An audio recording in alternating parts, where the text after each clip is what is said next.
Native American students at OU have reason to celebrate, while the rest of the Sooner State plays catch-up. Trump reignites a campaign promise, and a devastating fire scorches a Norman home. This is OU Nightly.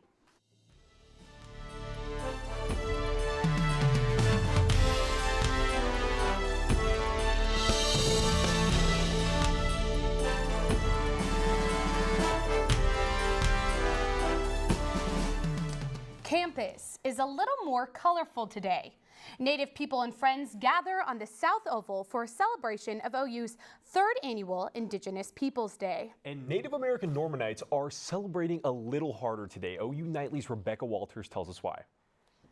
The South Oval is full of color and sound. Today is Indigenous Peoples Day. Every day is Indigenous Peoples Day, but this day is recognized by all. It's a very proud moment for all of us. Absolutely nothing different than this day. OU has been celebrating the Native holiday since 2015, but today's celebrations are a little more special. Norman City Council voted in September to recognize the second Monday of October as Indigenous Peoples Day. That makes today the first legally recognized Indigenous Peoples Day in the city of Norman. And so it used to be celebrated as Columbus Day here on campus as well as in Norman.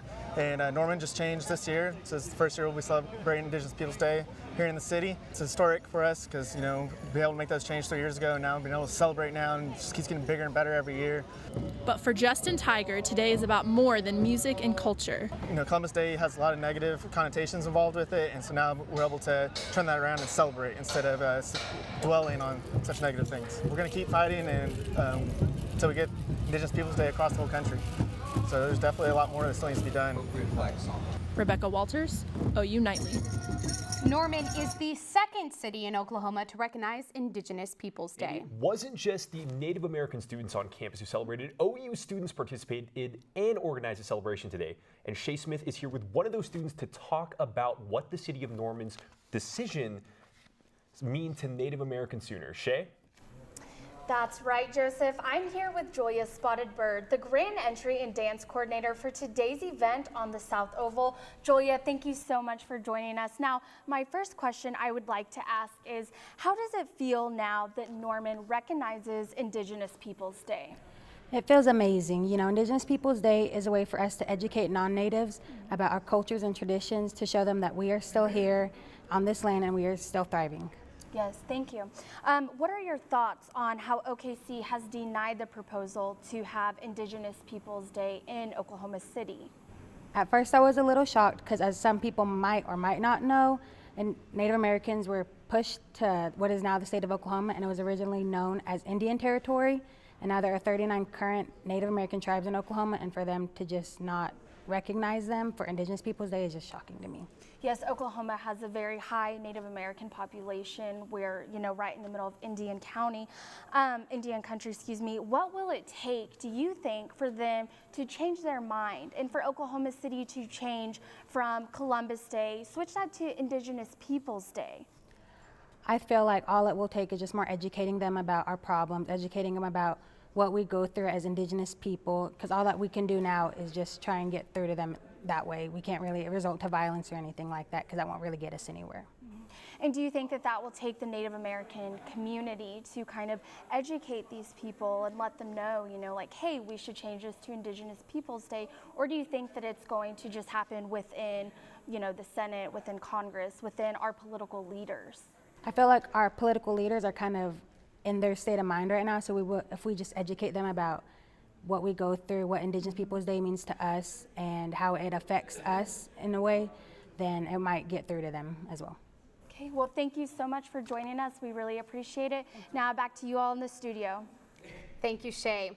Well, while Norman is celebrating its first officially recognized Indigenous Peoples Day, Oklahoma City is not on the same page. For 2 years now, OKC has voted against recognizing the second Monday in October as Indigenous Peoples Day.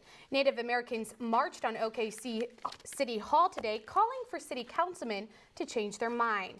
Co-director Ashley McCrae said they will not let anyone stop them from celebrating their Native pride. I think that our purpose of being here today is to say that we're not going to ask for permission. We don't need to. This is our land. Those who are not Indigenous are occupying stolen Indigenous land. So we don't need to ask anybody for permission to celebrate our existence on the land that our ancestors have been walking on since time immemorial. Cray also said that OKC officials have yet to pass this proposal because it is too divisive.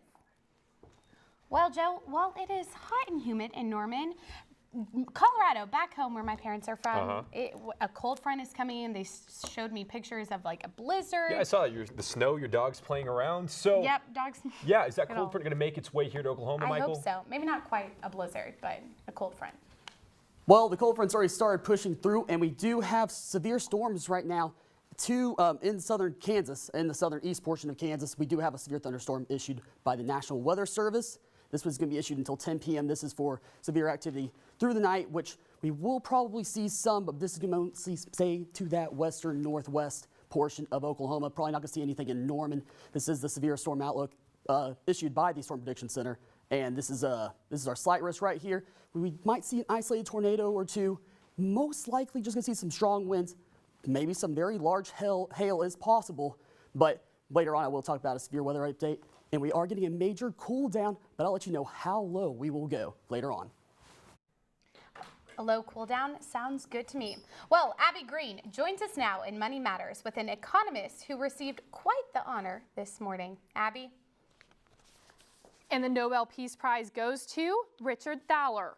Thaler received this honor today for his contribution to his behavioral economics, where he studied how economists may not act rationally as economist models assume. Thaler was awarded with a $1.1 million from the prize, which he plans to spend as irrationally as possible.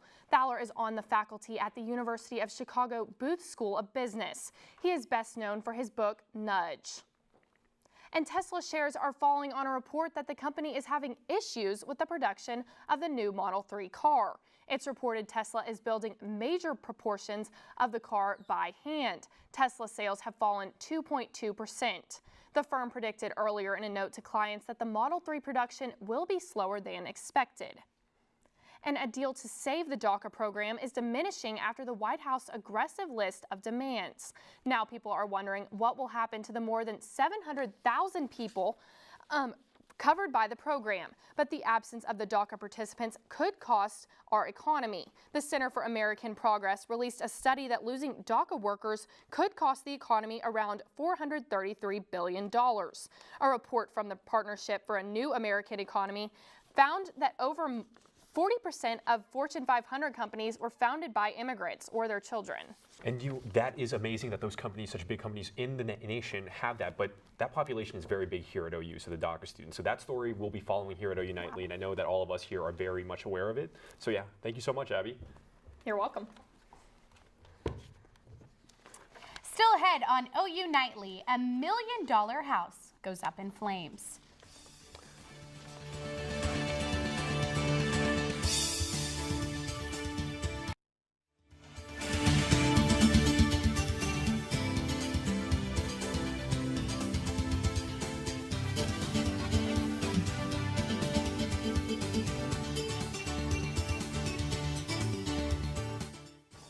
Welcome back to OU Nightly. I'm Harlee, Toothman in the News Center. EPA Administrator Scott Pruitt announced today that he will sign a proposed rule to repeal the Clean Power Plan. Pruitt, the former Oklahoma Attorney General, says President Trump is keeping his campaign promise to save coal mining jobs in America. In everything you do, Mr. President, you're fighting for the forgotten men and women across this country. You're a champion for the hardworking citizens all across this land who just want a government that listens to them. Now it's unclear if the EPA will draft new rules on greenhouse gases to replace the previous Obama-era emission policy. Vice President Mike Pence walked out of an NFL game in his home state of Indiana on Sunday at President Trump's request. Pence left after players from the San Francisco 49ers knelt during the national anthem before the game against the Indianapolis Colts. Trump tweeted after the vice president left the stadium saying he asked Pence to exit if any players kneeled, disrespecting the country. According to another Trump tweet, the trip was long planned and Pence is receiving great praise for leaving the game. In Northern California's wine country, 14 wildfires charred 57,000 acres and forced 20,000 people to evacuate their homes. One person has died in a fire in Mendocino County. Numerous people are hurt and several missing. California Governor Jerry Brown has declared a state of emergency in Napa, Sonoma, and Yuba counties. The California National Guard sent 3 medical evacuation helicopters, 6 firefighting helicopters, and 100 military personnel to help local law enforcement. In Joe and Sammi, fire officials say the wildfires show no sign of ending soon amid high winds and hot and dry weather. Thank you for the update, Harlee. And Norman fire crews responding to an early morning house fire near 48th and Lindsay. The fire erupted just before 5 a.m. this morning at a home in the 500 block of Highland Hill Circle. The homeowners were awakened by their smoke alarms and were able to get everyone safely out of the house. The fire caused severe damage to the home, and the building was ruled a total loss. The cause of the fire has yet to be determined. OKC police arrested a 17-year-old mother early this morning for abducting her own child. The young woman took her 4-month-old daughter from a foster home in Moore. Police say that the infant was unharmed and returned to the custody of the Department of Human Services. The teen did not have legal custody of the baby and had no permission to take her from her foster home. And still ahead on OU Nightly, double-digit favorites upset on Owen Field. And Michael Bohling is standing by with weather. Michael? Yep, we do have some more severe thunderstorms out to our northwest. I will let you know about those coming up next.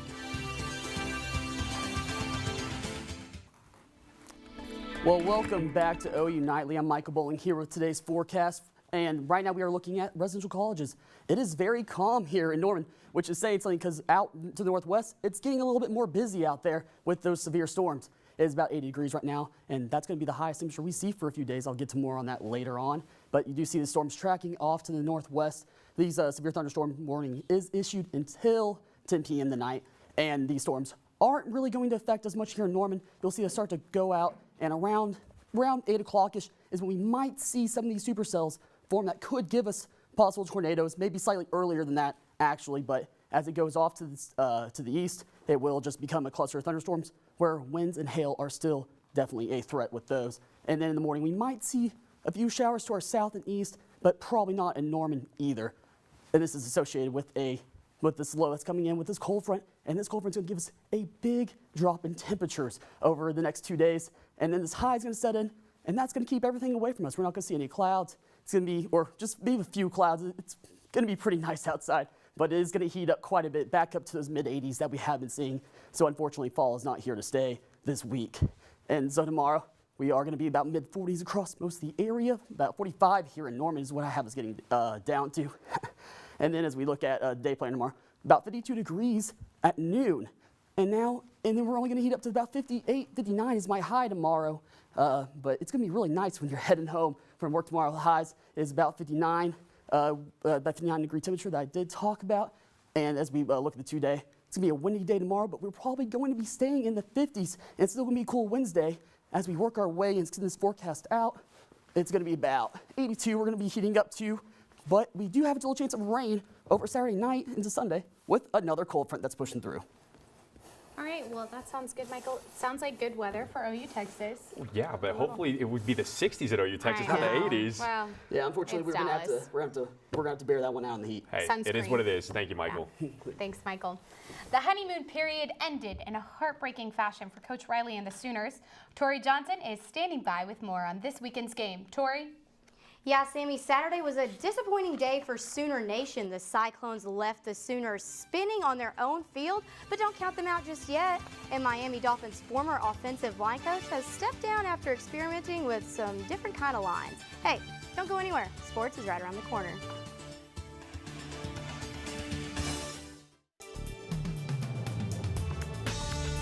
Number 3 ranked OU was stunned this weekend by unranked Iowa State, losing 38-31. It is only the second time since 1961 that the Sooners have lost to the Cyclones. For Iowa State, Kyle Kemp passed for 343 yards and 3 touchdowns, including a 25-yarder to Alan Lazard to put the Sooners away in the final 2 minutes. OU has dropped to number 12, and the loss snapped their nation-leading 14-game win streak. But don't count them out just yet. The team is disappointed but not defeated.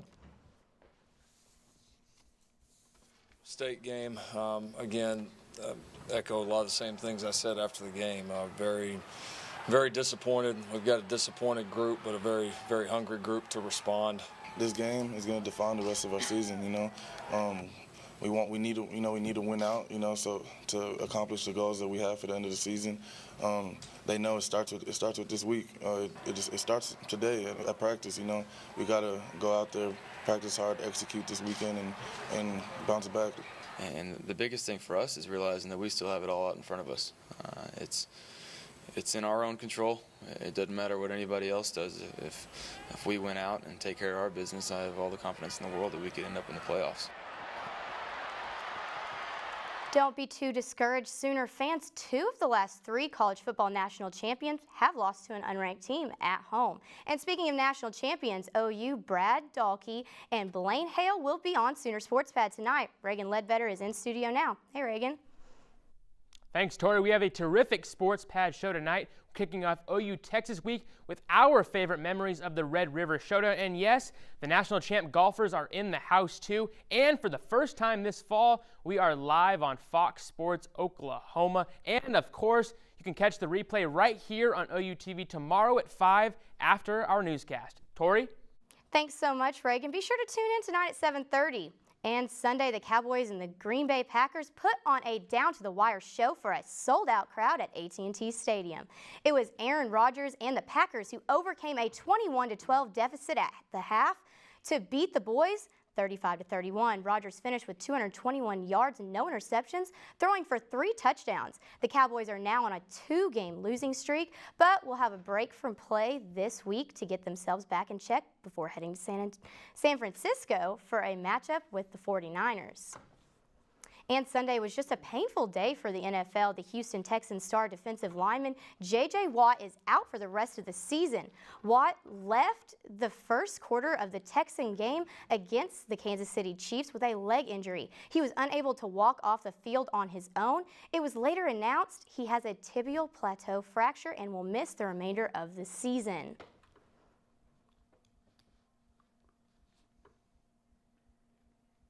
The New York Giants are also hurting. Their top 4 receivers all went down in a 27-22 loss to the Los Angeles Chargers. Former Sooners Sterling Shepard was carried off the field early, and the biggest heartbreaker was the Giants watching their playmaker Odell Beckham Jr. go down. OBJ is out with a season-ending ankle injury and will have surgery later this week. Shepard is expected to make a quicker recovery. He is day-to-day with a sprained ankle.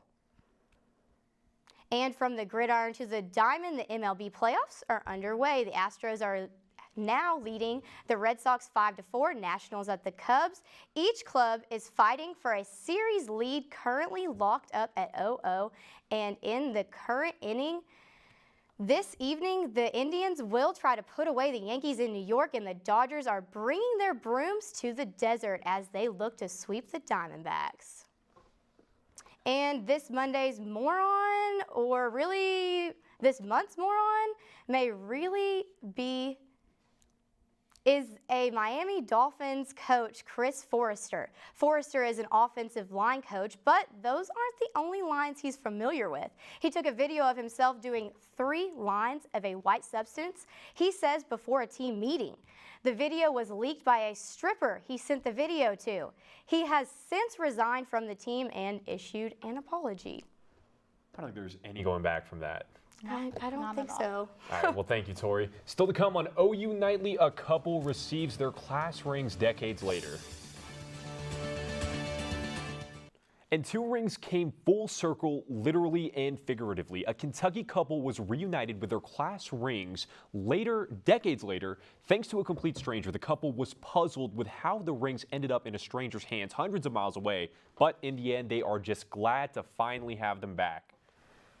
That is a lucky couple. Hey, better late than never, right? Absolutely, absolutely. Well, thanks for watching OU Nightly, brought to you by Gaylord College at the University of Oklahoma. We'll see you back here tomorrow night live at 4:30. Have a great evening. Good night.